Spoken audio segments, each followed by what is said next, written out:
Hello කොහොමද මගේ channel එකේ ඉස්සෙල්ලම දාන වීඩියෝ එක මේක මම කල්පනා කරා මොනවද දාන්නේ කියලා වීඩියෝ එකක් කරනවා නම් ඉතින් මම හිතුවා හැමෝටම වැදගත් වෙයි කියලා හිතන වීඩියෝ එකක් කරන්න ඕනි කියලා ඉතින් ගොඩක් අයට තියෙන ප්‍රශ්නයක් තමයි මේ දත් වලට ප්ලේට් දාන්නේ කොහොමද කියන එක මේ ඉතින් මමත් දත් වලට ප්ලේට් දාලා ඉන්නේ මම ප්ලේට් දාලා දැන් මාස 4ක් වෙනවා. ඉතින් මම ඔයාලට කියන්න යන්නේ ප්ලේට් දාන්න කලින් එතකොට දැන් මට තියෙන ප්‍රශ්න මොනවද මම ඒවට මොනවද කරේ ડોක්ටර්ස්ලා ඒවට මොනවද කිව්වේ කියන එක. හරි අපි යමු වීඩියෝ එකට. ඉතින් ඉස්සෙල්ලම මේ පොඩි කාලේ මට තිබ්බ දත් ඇත්තටම හොඳයි.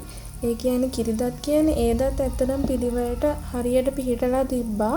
ඊට පස්සේ ඒවා වැටිලා ආපු දත් තමයි අවුල් ගියා. අවුල් ගියා කියන්නේ පොඩි කාලේදී අපි හැමෝම ඇඟිලි බොනවනේ. ඉතින් මාත් එහෙම පොඩි කාලේ ඇඟිලි බීලා මගේ දත් ඉස්සරහට එන්න ගත්තා. ඊට පස්සේ මේ ඉස්සරහ දත් වැටුණාට පස්සේ මේ ඉස්සරහ දත් දෙක එද්දි මං දිවෙන් ලෙව කාලා තියෙනවා. මටත් මතකයි මම පොඩි කාලේ දිවෙන් ලෙව කෑවා කියන්නේ මෙහෙම අපි දැනටමත් ඒ දේ කරනවානේ. ඉතින් එහෙම කරලා මේ මගේ එක ඉස්සරහ එක දතක් උඩින් අනිත් දත ගිහින් මෙහෙම දතක් උඩින් දතක් ගිහින් තිබ්බේ. ඉතින් පොඩි කාලේ ගණන් ගත්තේ නෑ ඒක එච්චර. ඊපස්සේ ලොකු වෙන්න දැන් සාමාන්‍යයෙන් තැනකට ගිහින් කතා කරන්න ලැජ්ජා. මිනිස්සු මුණ දිහා බලාගෙන කතා කරද්දි සාමාන්‍යයෙන් කට දිහා බලාගෙන තමයි කතා කරන්නේ. ඒ කියන්නේ දැන් කවුරුරේ මූණ බලාගෙන කතා කරද්දී ඒ කෙනා මගේ කට දිහා බලාගෙන තමයි කතා කරන්නේ. එතකොට නිකන් මානසිකව වැටෙනවා වගේ වෙනවනේ. එහෙම ඉදිරි මම කල්පනා කරා මේ විදිහට දත් තියාගන්න එක හරි නෑ. තැනකට ගිහින් කතා කරන්නත් බෑ. ඒ හින්දා දත් හදන්න ඕනි කියලා. ඊටත් මේ ඉස්සර දැන් මම ෆොටෝ එහෙම ගන්න කැමති නෑ. මොකද මේ මට දැන් දත් කැත හින්දා කට ඇරලා hina වෙන්නත් බෑ. ඒ වුණාට දැන් මං කට වහගෙන hina වෙද්දි මගේ කට පැත්තට යනවා. ඒ කෙනාට දතක් උඩින් දතක් ගිහින් තියෙන. එතකොට එක දතක් ඉස්සරහට ඇවිල්ලා. එතකොට කට වහපුවාම මේ තොලපට පැත්තට යනවා. මම පරණ ෆොටෝ දාන්නම් මේ විදිහට මගේ තිබ්බ ෆොටෝ.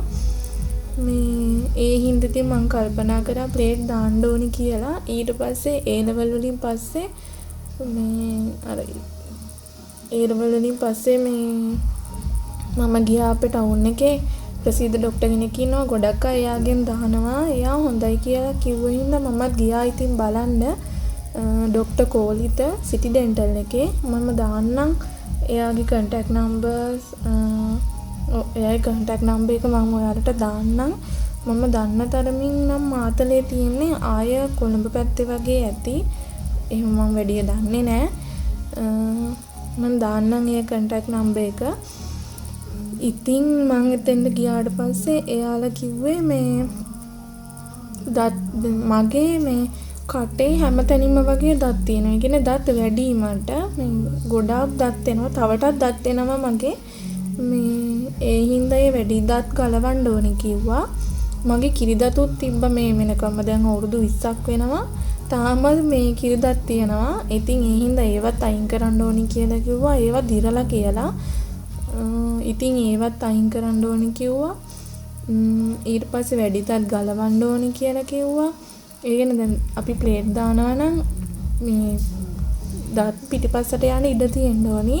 ඒ හින්දා ඒව ගලවන්න ඕනි කිව්වා. ඔයාලට පේනවා මගේ තනින් තන යටියෙන්ද තනින් තන තමයි දත් තියෙන්නේ. ඉතින් මේ ඒ හින්දා ඉඩ එන්න දත් ගලවන්න ඕනි කිව්වා. මගේ උඩ ඇන්දේ එක පැත්තක විතරයි දත් ගැලෙව්වේ. එහෙම ගලවුවේ මේ දැන් මගේ එක දතක් උඩින් තව දතක් ගිහිල්ලානේ. ඒ හින්දා උඩට ආව දත පිටිපස්සට යන්න ඒ පැත්තේ ඇන්දේ දතක් විතරයි ගලවන්න ඕනි කියාවේ. ඉතින් එහෙම ගලවුවා. දැන් හරි ගිහින් තියනවා. ඒ වුණාට තාම දත් ඉස්සරහට උඩ ඇන්දේ දත් ඉස්සරහට ඇවිත් තියෙන්නේ. ඉතින් දත් පිටිපස්සට අදින්න බෑ කියලා කිව්වා. මේ යටෙන්දි දත් හරියට හදන්න. ඒ කියන්නේ ඒ මට්ටමට තමයි උඩ ඇන්දේ පිටිපස්සට මේ අදින්න ඕනේ කියලා. ඉතින් දැන් යටියෙන්දි දත් අපිලිවෙඩන තියෙන ඒ දත් පිළිවෙලට හදන්න ඕනේ කිව්වා. මේ මම ඔයාලගේ මගේ අච්චුව පෙන්නන්නම්. ගියපු පළවෙනි දවසේම අච්චුවක් ගන්නවා අපේ දත් තියෙන්නේ කොහොමද කියලා බලන්න. මේ තියෙන්නේ මගේ උඩ ඇඳ. මේ ඔයාලට පේනවා ඇති තිබ්බ විදිහ. මේ දත උඩින් මේ දත මෙහෙම ඇදේට ගිහින් තියෙන්නේ මේ. එතකොට මේ හැමතැනින්ම වගේ දත් ඇතුළට එළියට මම මේකේ ෆොටෝ එකක් දාන්නම් පැහැදිලි ෆොටෝ එකක්. මේ තියෙන්නේ යටි ඇඳ. මේකේ පේන්නේ නැහැ ඔයාලට මේ මෙතන දත් පොකුරු තියෙන්නේ මේ. ඉතින් ඒව ඔක්කොම ගලවලා හදන්න ඕනේ කියලා කිව්වා. මේ දත ඇතුළට නැමිලා තියෙන සම්පූර්ණයෙන්ම. ඒ දත උඩට අදින්න ඕනේ කියලා කිව්වා. ඉතින් දතක් සාමාන්‍යයෙන් උඩට අදින එක කරන්න අමාරු වැඩක් නේ. එතකොට මේ යටි ඇඳේ තියෙන දතට මේ එයාලා දන්නවා ඒකේ නම මොකක්ද කියන මම දන්නේ නැහැ. ඒකට දතට අලවලා උඩ ඇඳට ඉලාස්ටික් දාලා තමයි දත අදින. දැන් මම දැනටත් ඒක දාගෙන ඉන්නේ. ඔයාලට පේනවා ඇති මම දැනටත් ඒක දාගෙන ඉන්නේ. ඉතින් මං තාම ප්ලේට් දාන්න ගිහින් මාස 4යි. මට මාස 2ක් වගේ යද්දී උඩ දත් හරි ගියා. ඒ වුණාට මේ ප්ලේට් එක ඇඩ්ජස්ට් කරන්න බෑ. යටි ඇඳ හරියන්නේ නැතුව. ඉතින් එහෙම තමයි මේ මං තාමත් මට අවුරුදු 2ක් දාන්න කිව්වා මේ දත් හරියටම සම්පූර්ණයෙන්ම හරියන්න. ඉතින් එහෙම තමයි මම මේ දත්වලට ප්ලේට් දාන්න ගියේ. ඉතින් ගොඩක් අයට තියෙන තව ප්‍රශ්නයක් තමයි මේකට කොච්චර ගාණක් යනවද කියන එක. ඉතින් මං ගියපු ඩෙන්ටල් එකේ නම් එයාලා ඇත්තටම හරිම හොඳයි. ඕන දෙයක් කතා කරන්න පුළුවන් සිටි ඩෙන්ටල් එක. ඉතින් ඒකේ මං ගියපු ඉස්සෙල්ලම දවසේ කොහොමද දත් සුද්ධ කරන්න ඕනි කියලා ඊට පස්සේ රුපියල් 5000ක් දීලා රෙජිස්ටර් වෙන්න කිව්වා. ඉතුරු ටික මේ අවුරුදු 2ක් ඇතුළත අපිට පුළුවන් විදිහට මේ දීලා ගෙවල ඉවර කරන්න ඕනේ. අවුරුදු 2 ඉවර වෙද්දි ගෙවල ඉවර කරපුවාම ඇති කියලා කිව්වා. ඉතින් මමත් 5000ක් දීලා එහෙම තමයි දැන් ටික ටික ගෙවාගෙන යන විදිහට තමයි මේ කරන්නේ.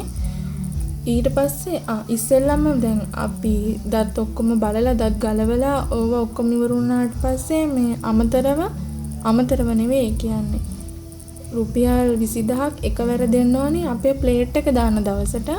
ඊට පස්සේ දත් ගලවන්න අමතරව 1500ක් ගත්තා.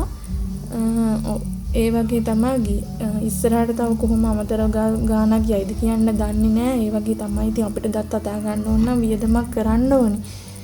නැතුව ඉතින් බෑනේ. රජයේ හොස්පිටල් වලින් සාමාන්‍යයෙන් අවුරුදු 3ක් විතර ඇතුළත හදනවා කියලා කියන ඒ උනාට ඒවා ස්ථිර නැහැ කියනවා. අනික එයාලා මේ මමත් ගියා රජයේ හොස්පිටල් එකෙන් කරගන්න. මේ ඒ වුණාට ඒක සාර්ථක නෑ. එයාලා මේ කල් දානවා. අනික ගොඩක් බනිනවා. දැන් අපි වැඩක් කරගන්න ගියම අපිට සෑහෙන්න බනිනවා රජයේ හොස්පිටල් වලින්. ඒ හින්දාම තමයි මමත් ප්‍රයිවට් කරන්න හිතුවේ.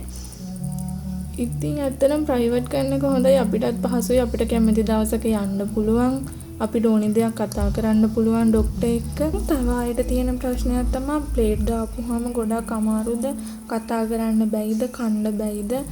එහෙම ගොඩක් අයට ප්‍රශ්න තියෙනවා. රිදෙනවද දාගෙන ඉද්දි. එහෙම ප්‍රශ්න තියෙනවා. ඉතින් මටත් ওই බය තිබ්බා. ඒ හින්දාම තමයි මම පොඩි දවස්වල දාන්න ගියේ නැත්තේ. මේ ඒ වුණාට මේ එහෙම ලොකු මේ අමාරුවක් නෑ. දත් ගලවද්දී කියන්නේ හිරි වටලානේ දත් ගලවන්නේ. හිරි කියපුවාම කන්න එහෙම අමාරුයි. ඒ එකක්කම තියෙනවා. අය කතා කරන්න අමාරුවක් නම් එහෙම මුකුත් නෑ. හැබැයි මෙහෙම ප්‍රශ්නයක් තියෙනවා. මේ දත් ගොඩාක් ඉස්සරහ දැන් මෙහෙම දත් එළියටම පේන්න ඉස්සරහට ඇවිත් තියෙන අය ඉන්නේ. ඉතින් එයාලට ප්ලේට් දාපුවාම දැන් තවත් කම්බි වැටක් ඉස්සරහට එන හින්දා කට වහන්න අමාරුයි. කතා කරද්දී තොලපට ඒ වගේ පැටලෙනවා. එහෙම ප්‍රශ්න තියෙනවා. එතකොට එහෙම අයට නම් අමාරුයි.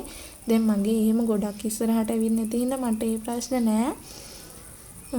අය ප්ලේට් දාන්න කලින් අපේ මේ ලොකුම දත් තියෙන්නේ හක්කේ. ඒ දත් වලට දානවා ඉඩ හදාගන්න කම්බි. කම්බි දෙකක්. ඒ කම්බි දාපුවාම අමාරුයි. අය ගාටස් දානවා දත් අතරට. ඒත් හිඩස් හදාගන්න දත් අතර ගොඩක් ඉඩ හදාගන්න. එතකොට නම් කන්න බෑ. අම්මෝ මාර අමාරුයි. පට්ට දුකක් විඳින්න. සති 2ක් විතර යනකම් ඒක දාන් ඉන්න ඕනි. එතකොට නම් සෑහෙන අමාරුයි. නැතුව ප්ලේට් දාද්දී එහෙමනම් ලොකු අමාරුවක් නෑ. මං අර කිව්ව හේතුව හින්දා තමයි ගොඩක් අයට ඔය රිදෙනවා කියලා කියන්නේ. ආයෙ දැන් අපේ දත් ටික ටික පස්සට යද්දි මේ දාලා තියෙන කම්බියත් පිටිපස්සට යනවනේ. එතකොට ඒ කම්බිය ඉඩ ඇවිල්ලා ඒවා මින් හක්කේ වදිනවා. ආයෙ එතකොට අමාරුයි. එහෙම තමයි වේදනාව නැතින. ඒ වුණාට දාන්න බය වෙන්න එපා ඒකට.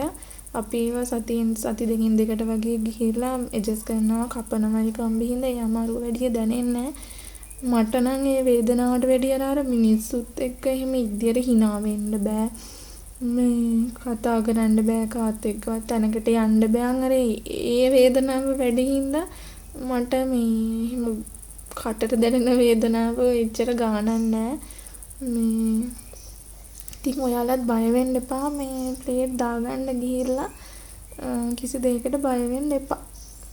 ඉතින් ඉස්සරහට බලමු. මම තව වීඩියෝ දාන්න හිතන් ඉන්නවා. ඔයාලටත් තව ඉස්සරහට තොරතුරු දැනගන්න ඕන නම් මාව subscribe කරලා කමෙන්ට් කරලා තියන්න. මම කමෙන්ට් වලට reply කරන්නම්. ඉස්සරහටත් මම වීඩියෝ ගේන්න හිතන් ඉන්නවා මේ ගැන. අලුත් අප්ඩේට් මම දත් හදාගන්න විදිය ඔයාලටත් ඒ වීඩියෝ වලින් බලන්න පුළුවන්. එහෙනම් අදට යන්න. මාව subscribe කරන්න, like කරන්න. bye.